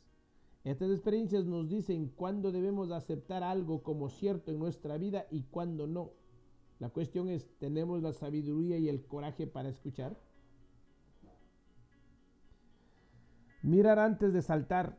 A veces podemos hacer que nuestras sensaciones viscerales nos informen de si esa experiencia va a ser correcta o equivocada antes de tenerla. Esta es la belleza de pensar en algo antes de que ocurra. Podemos configurar un modelo de la situación en nuestra mente y mirarlo desde todos los puntos de vista para comprobar los pros y los contras cuando aún es una posibilidad. Los científicos creen que somos la única forma de vida que emplea nuestras habilidades mentales para razonar de esta manera. Esta podrá ser la razón por la que la capacidad de reflexionar sobre nuestras creencias es una parte tan estable de nuestra naturaleza. En un trabajo del 2004, Rebecca Saxe, doctora en filosofía y profesora adjunta del Departamento del Cerebro y las Ciencias Cognitivas del Instituto Tecnológico de Massachusetts, declaró que la capacidad de aplicar el razonamiento a las cosas que creemos se desarrolla antes y resiste más a la degradación que otros tipos de razonamiento lógico similarmente estructurados. Cuando consideramos que el pensamiento, el sentimiento y la emoción son modos de simular una situación antes de confrontarla, abrimos la puerta a una manera eficaz de usar estas experiencias que, aunque diferenciadas, están relacionadas. Al determinar si amamos o tememos a las cosas que imaginamos, también elegimos si nuestras creencias vendrán alguna vez a la vida y cuándo lo harán. En otras palabras, nuestras mentes son como simuladores y nuestros pensamientos hacen las simulaciones. Ellos nos permiten desplegar una situación dada y todas las posibilidades que contiene antes de que ocurran. Una parte importante de nuestra previsión de la situación es que nos permite explorar el resultado y las consecuencias de nuestras acciones antes de actuar. Cuando trabajaba de ingeniero, tenía un amigo que usaba sus pensamientos de esta manera para ver dónde le conduciría una relación romántica. No estoy diciendo que lo hiciera conscientemente. Mientras observaba su proceso, pensé que esta forma de fantasear sobre las relaciones había sucedido durante tanto tiempo que ya era algo habitual e inconsciente. Me fascinó cómo desplegaba escenarios en su mente y las situaciones en las que se veía envuelto a raíz de ellos. A los pocos minutos de conocer a una persona en la que podía depositar su interés romántico, imaginaba cómo sería su relación y a dónde los llevaría. Todos hacemos lo mismo en cierta medida, pero él era capaz de llevar esta posibilidad hasta el extremo. Durante la comida en un seminario o conferencia, o a veces esperando en la caja del supermercado, podía conocer a una mujer hacia la que se sentía intensamente atraído. En cuanto empezaba a compartir una de estas historias, sabía lo que vendría a continuación. Después del encuentro inicial, ocurrió algo de este tipo. Él intercambiaba unas pocas palabras con esa mujer y de repente su mente se proyectaba al futuro, explorando todas las posibilidades de cómo sería su vida con ella. Tal vez saldría durante aproximadamente un año y después se cansarían. Y poco después tendría familia, es decir, siempre que el nuevo negocio de consultoría que emprendería juntos no les hiciera estar tanto tiempo viajando que no les dejaría tiempo. Pero a su edad, ¿cuánto tiempo podría seguir viajando tanto? Tal vez debía adoptar y viajar con la canguro y seguía. Yo escuchaba a mi amigo especular sobre lo que podría ser, hasta que de repente despertaba de su ensoñación. Me miraba con mansedumbre y se daba cuenta de que acababa de describir toda una vida con una mujer con la que había hablado menos de 20 minutos. El punto clave de esta historia es que si todos sus pensamientos se hicieran realidad, la situación se volvería bastante extraña muy rápidamente. Todos usamos nuestras capacidades para pensar en escenarios potenciales y resultados lógicos, pero es de esperar que lo que hagamos más conscientemente y con menos intensidad que mi compañero.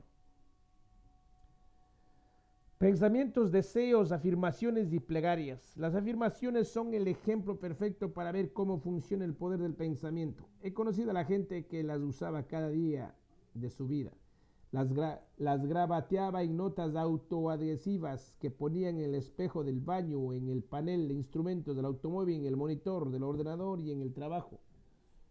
Repetían las palabras cientos y a veces miles de veces cada día, susurrando cosas como: la pareja perfecta se está manifestando para mí ahora mismo, o soy abundante ahora y en todas mis manifestaciones pasadas, presentes y futuras.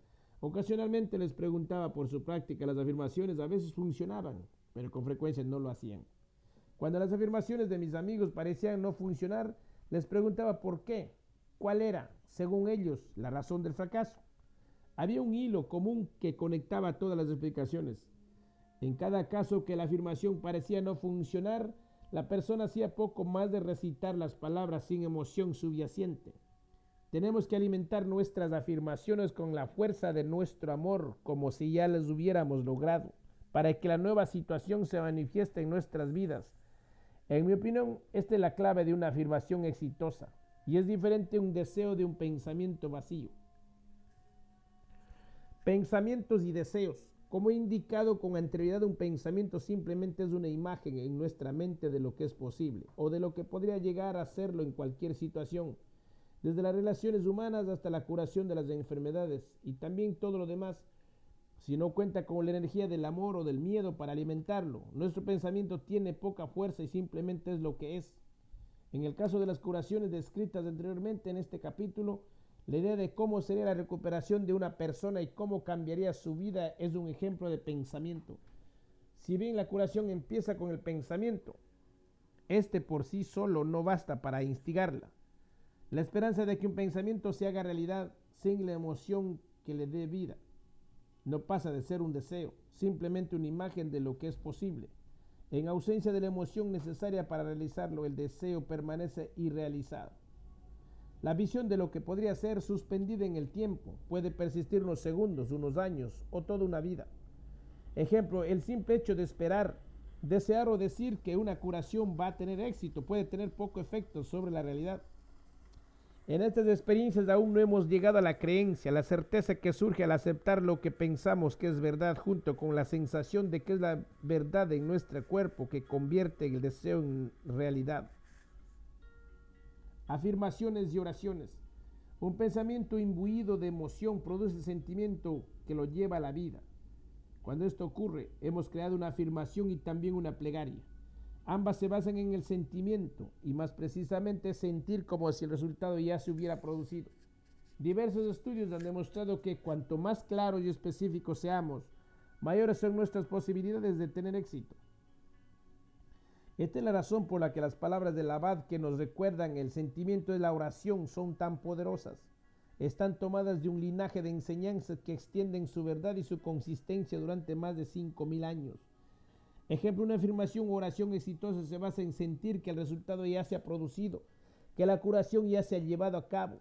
La gratitud por lo ocurrido hace que creemos los cambios que plasman ese sentimiento en nuestra vida. Creencia, los programas de conciencia.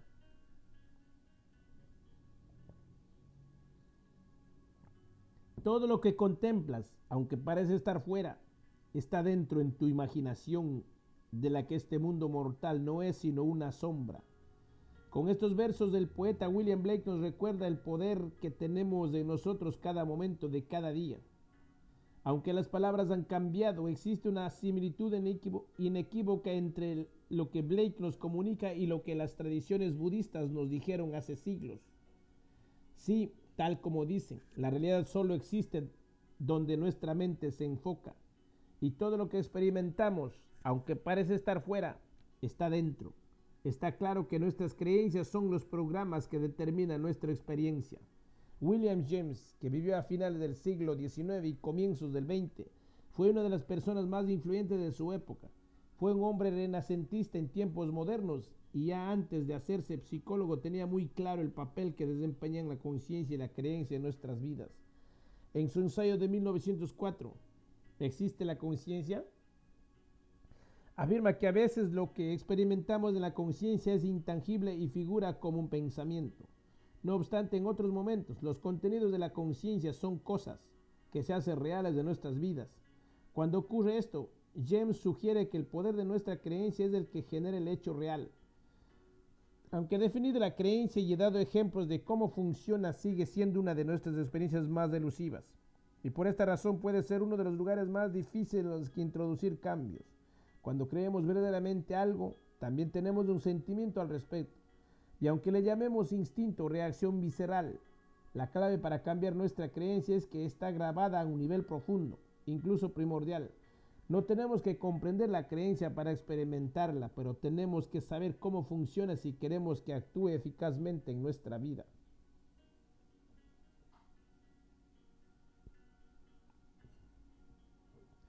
Si consideramos que las creencias son el código que programa el universo, y si los pequeños programas de nuestras vidas son ejemplos de miniatura fractales de los grandes programas del universo, entender cómo funciona un ordenador debería ayudarnos a entender cómo funcionan las creencias.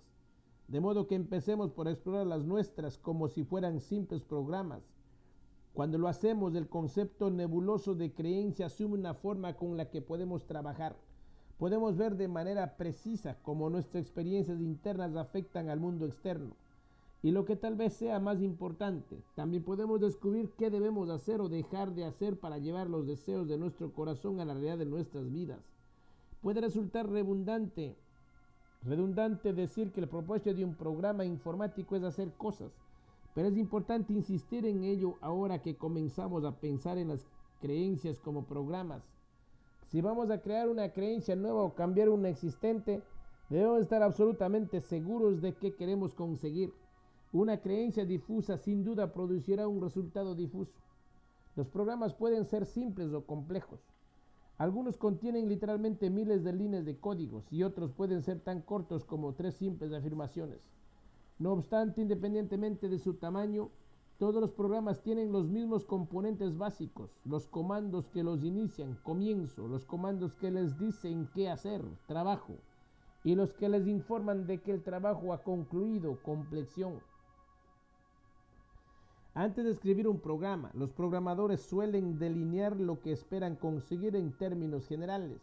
Crean lo que se llama un pseudo programa, que aún no es el verdadero programa.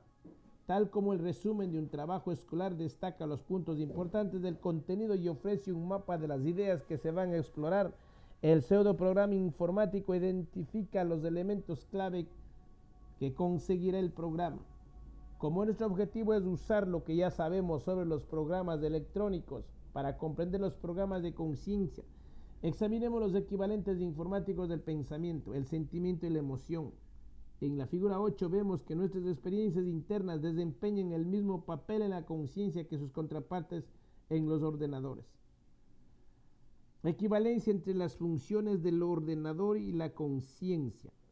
Comando del programa electrónico, comando del programa de conciencia. Comienzo, pensamiento. Trabajo, emoción. Compleción, sentimiento y creencia. Figura 8. Comparación entre los tres elementos básicos de los programas informáticos y su equivalente a los programas de conciencia del universo. El comando inicio. En el ordenador electrónico, el comando inicio es el que pone en marcha el programa. Es un comando especializado que provee toda la información que el programa necesita para realizar su trabajo, incluyendo cosas como el valor que se asigna a ciertos símbolos y cuántas veces el ordenador realizará una tarea. Cuando generamos una creencia que el ordenador de nuestra conciencia, el pensamiento equivale al comando inicio. Nuestro pensamiento nos permite reunir todo lo que necesitamos para explorar una experiencia antes de tenerla.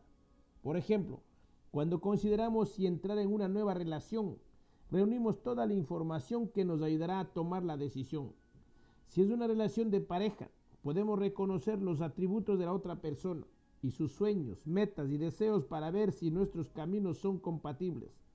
Podemos plantear preguntas sobre dónde y cómo le gustaría vivir a la otra persona y dónde establecería las prioridades profesionales y con respecto a los niños. Esta acumulación de información y asignación de valores es como el comando inicio de nuestro ordenador, tal como necesitamos contar con todos los ingredientes para preparar un plato excelente. Este es un paso necesario antes de poder poner en marcha nuestro programa de creencias.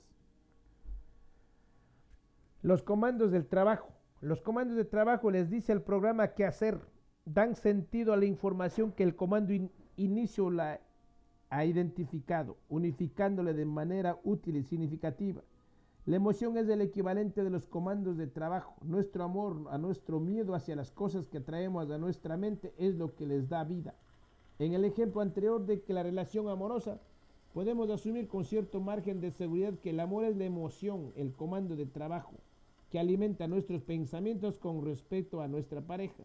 El amor por las posibilidades que la nueva relación aporta a nuestras vidas define los sentimientos y creencias que experimentamos, los sueños, objetivos y deseos que tenemos en común con nuestra pareja o nuestras aspiraciones amorosas por los sueños de la otra persona.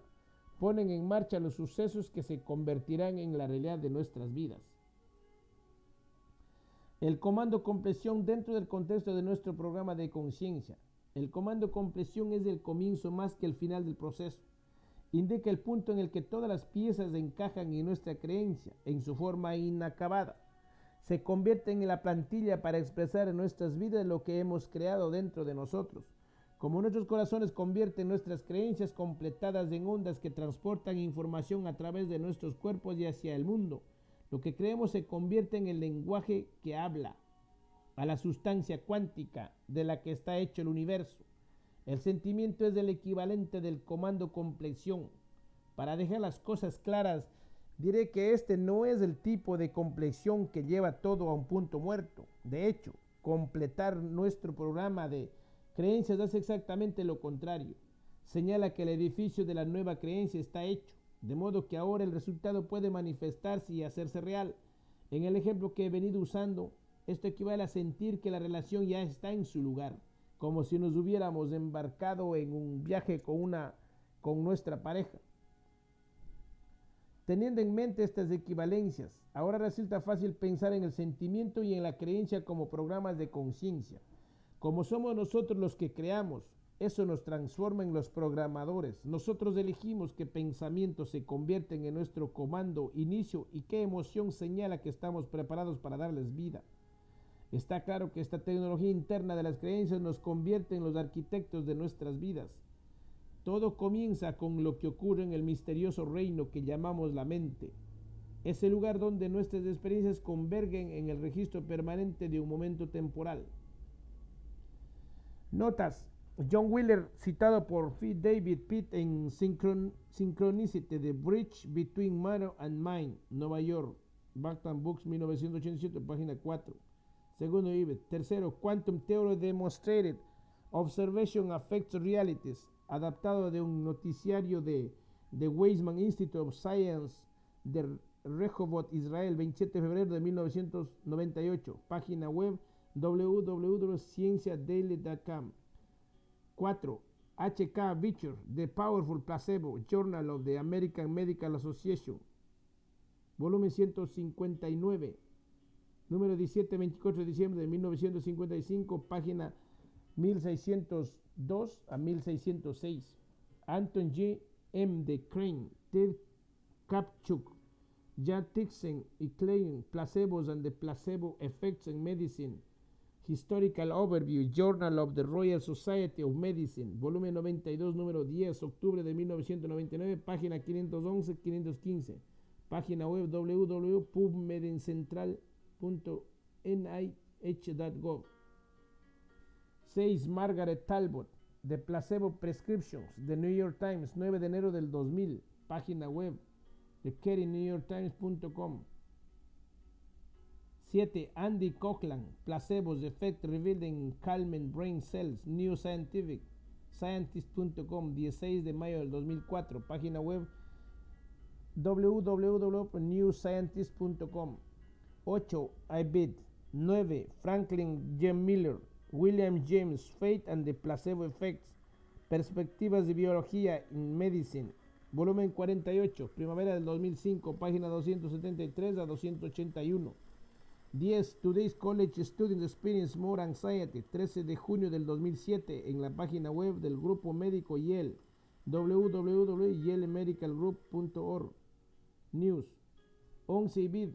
12. Arthur J. Barsky, Non-Specific Medication, Side Effects and the Nocebo Phenomenon, Journal of the American Medical Association, volumen 287, número 5 y 6 de febrero del 2002.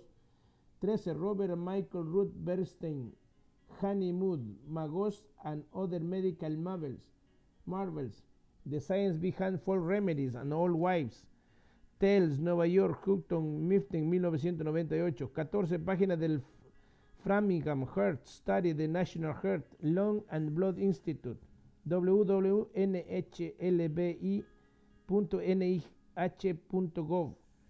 15. Rebecca Boelker, Nocebos, Contribuye de Host Hills, Journal of the American Medical Association, volumen 275, número 5-7 de febrero del 96, página 345 y 347. 16. International Peace Project in the Middle East, página 778. 17. Merriam-Webster Online Dictionary, página web 1. Merriam-Webster Dictionary. 18. Merriam-Webster. 19. Merriam-Webster Dictionary. 20. Albert Einstein, citado por el físico Michio Kaku en un artículo online. M-Theory, The Mother of All Superstreams, An Introduction to M-Theory, 205, página web hmkaku.org, Articles and Theory. 21. Doug Children, Howard Martin y Donna Beach, The HeartMath Solution, The Institute of HeartMath Revolutionary Program for Engaging the Power of the Heart's Intelligence, New York, Harper Collins Publisher, 1999, página 33-34. 22, página 24. 23. Al cambio del nivel energético causado por un campo magnético externo se le llama efecto Zeeman, página wbcs.whfreeman.com. 24. Al cambio de nivel energético causado por un campo eléctrico externo se le llama efecto Stark, página web www.csbsgju.edu. 21. El Instituto HeartMath Research Center lleva a cabo investigaciones sobre fisiología emocional y las interacciones corazones-cerebro, estudios clínicos y organizacionales, y la fisiología del aprendizaje y el rendimiento óptimo.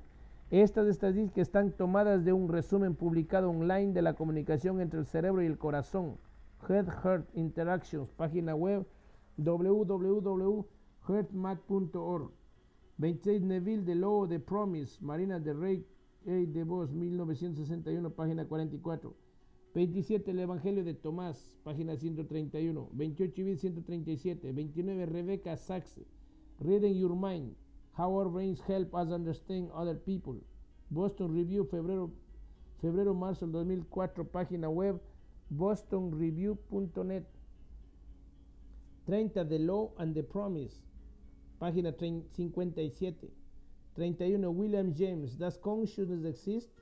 Publicado originalmente en Journal of the Philosophy, Psychology and Scientific Methods, volumen 1, 1904, página 477-491, página web de Ivan Experimentalism freewebspace.com. Bueno, pues cada uno de vosotros hacer sus investigaciones para cada uno de estos. Pero yo también he visto muchos resultados muy interesantes. Que tengan un hermoso día. Bye bye.